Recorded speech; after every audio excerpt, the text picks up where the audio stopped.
boo tax booy dégg microcentral bi ñu ngi naan nañ ko def si jàmm ak salaam ak discipline jàmm salaam ak discipline la ñu woote wuñu fitna jàmm ak salaam rek la ñu woote kon kilifa yi xam naa danañ yëkkati ay kàddu papa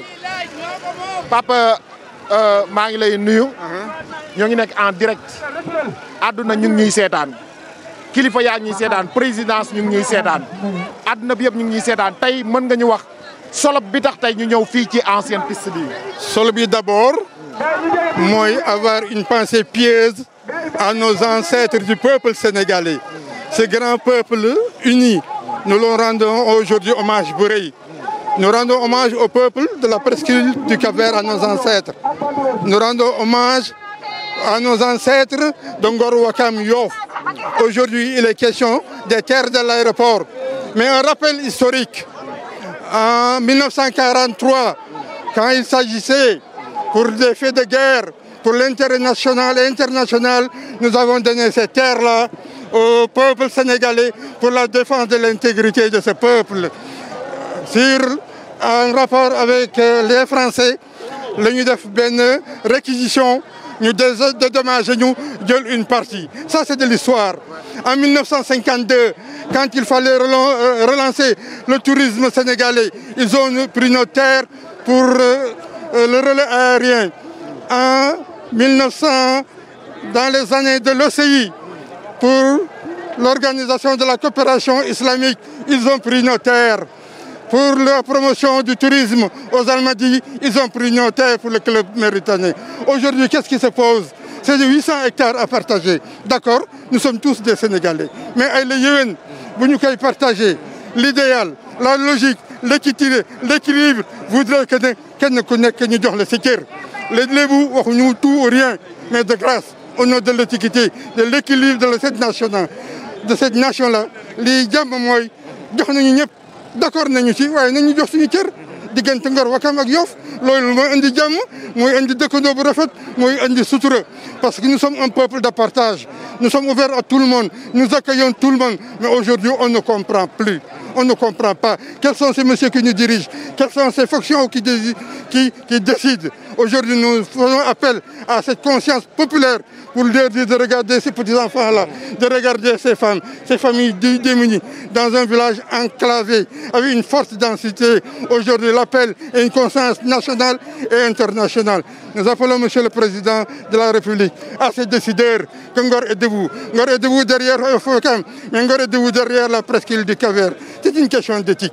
Nous allons continuer cette bataille en y impliquant les chefs religieux, la diplomatie internationale, tous les défenseurs des droits de l'homme. Mais de grâce, affaire bi dafa yomb bu fekkee dëgg la rek tey dëgg wax dëgg yàlla bu ñu koy xàjjale ñu jox ñu suñu ñëmu bët suñu jëbët loolu mooy teraanga loolu mooy kersa wax dëgg yàlla.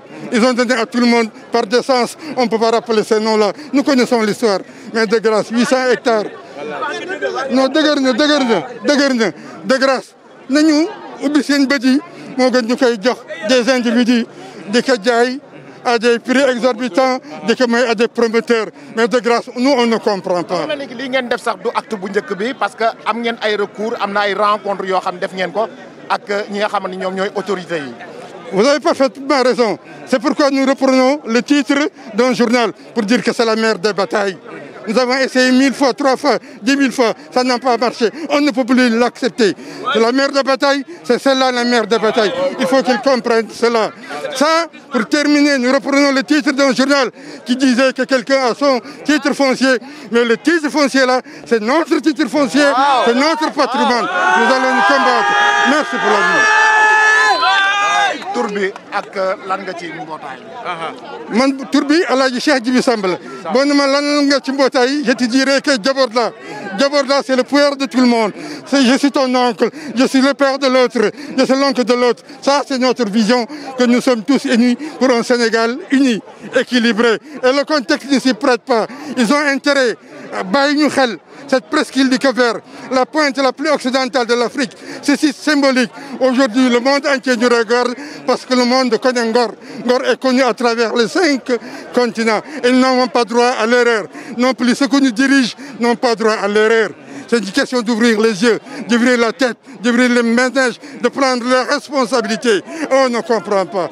Quand quelqu'un se demande un 200 hectares, 200 mètres carrés, alors qu'on donne à des individus, des promoteurs, des hectares. C'est triste ce Sénégal-là. Ce n'est pas le Sénégal que nous a compté, ce n'est pas le Sénégal que nous avons connu, ce n'est pas le Sénégal tant chanté.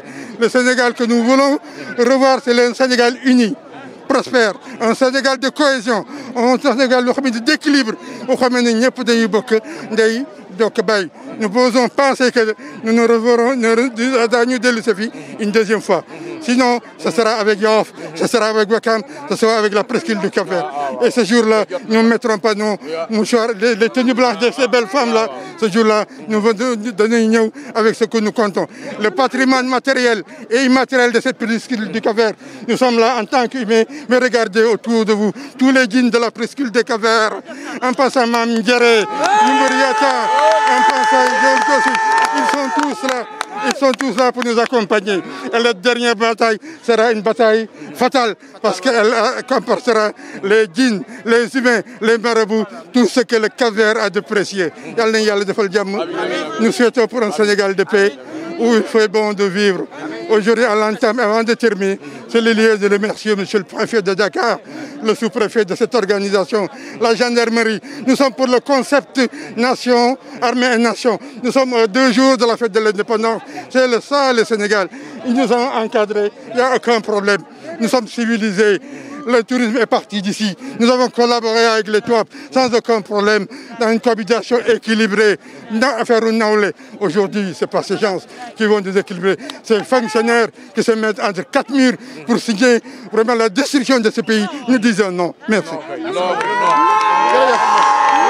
yaay booy yow tamit en tant que yaay tey seen i doom ñoo fi nekk tey gis ngeen lii nii yëpp muy seen ak seen yelleef loo xamante ni moom ngeen di sàkku am nga ci ay kàddu. waaw boo gisee ñun ñuy ñëw nii ñun xam nga presque sunuy at dem na ñun sunuy doom la ñuy xeexal xam nga lan la président Macky Sall daf dañ ko abaloon buñ ko abalee ba mu jëfandikoo ba pare daf ñu war a delloo sunu yëf ñun dañuy ñaan paix ñun xuloo ñu xeexuñu dañ ko ñëw avertir pour mu defal ñu si jàmm ak si salaam su fekkee nag moom bëggul jàmm ak salaam dina ko digaaleeg maire dëkk bi ñu dañoo ñëw rek pour jàmm won ko gisoo yu weex yi ñu sol ñëw ñu pour xeex ñëw ñu pour xuloo ñëw ñu pour xas ko ñëw ñu pour xeex pour waxante ak moom dara mooy sunu président dañ ko ñaan lim ñu ameel mu jox ñu ko loolu rek la ñuy ñaan lim ñu ameel rek jërë ngeen jëf yaa presse bi.